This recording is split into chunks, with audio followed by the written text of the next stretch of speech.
విధానాన్ని వ్యతిరేకిస్తూ నిరసన కార్యక్రమాన్ని ఆర్డీఓ కార్యాలయం నుండి నిర్వహిస్తూ ఉన్నాం.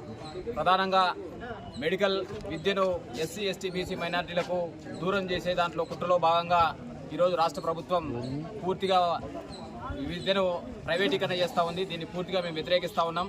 సాధారణమైనటువంటి పేద మధ్యతరగతి ప్రజానికం ఆ విద్యార్థులు కనీసం విద్యను అందుకోవాలంటే, మెడికల్ కళాశాలలు చదవాలంటే అందరినీ ద్రాక్షగా మార్చేటువంటి పద్ధతుల్లో ఈ రాష్ట్ర ప్రభుత్వం వ్యవహరిస్తూ ఉంది. దీనికి తోడు సెంట్రల్లో ఉన్నటువంటి నరేంద్ర మోడీ గారు కూడా ఈ దేశాన్ని మొత్తం ప్రైవేటీకరణ చేస్తూ ఉన్నాడు. రాష్ట్రంలో ఉన్నటువంటి చంద్రబాబు, నారా లోకేష్ గారు కూడా ఈ రాష్ట్రంలో ఉన్నటువంటి ప్రైవేట్ విద్యా వ్యవస్థలన్నింటినీ కూడా ప్రైవేట్ పరం చేసే రీతిలో తీసుకుపోతున్నాడు.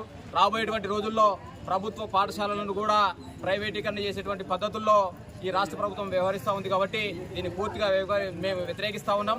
ఇప్పటికైనా రాష్ట్ర ప్రభుత్వానికి నిధులు ఇచ్చేటువంటి కేంద్ర ప్రభుత్వం కూడా ఒకసారి ఆలోచన చేయాలా. భవిష్యత్తులోనైనా కానీ సరే ఎస్సీ, ఎస్టీ, బీసీ మైనార్టీల విద్యార్థులకు మెడికల్ విద్యను పూర్తిగా అందుబాటులో ఉంచాలి.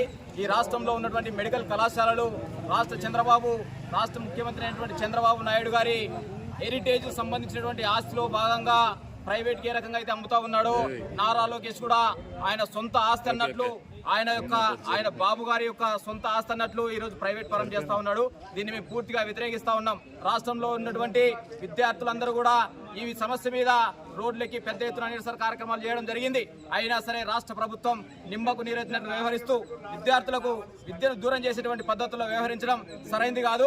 దీన్ని భవిష్యత్తులో ఎదుర్కొనేటందుకు రాబోయేటువంటి కాలంలో ప్రజా సంఘాల వాదులు, ప్రజాసమవాదులు, అభ్యుదయవాదులందరూ కూడా కలుపుకొని పెద్ద ఎత్తున ఆందోళన కార్యక్రమాన్ని నిర్వహిస్తామని తెలియజేస్తూ ముగిస్తా ఉన్నా. భార్గవ్, సిపిఎం మండల కార్యదర్శి, బేతంచెర్ల.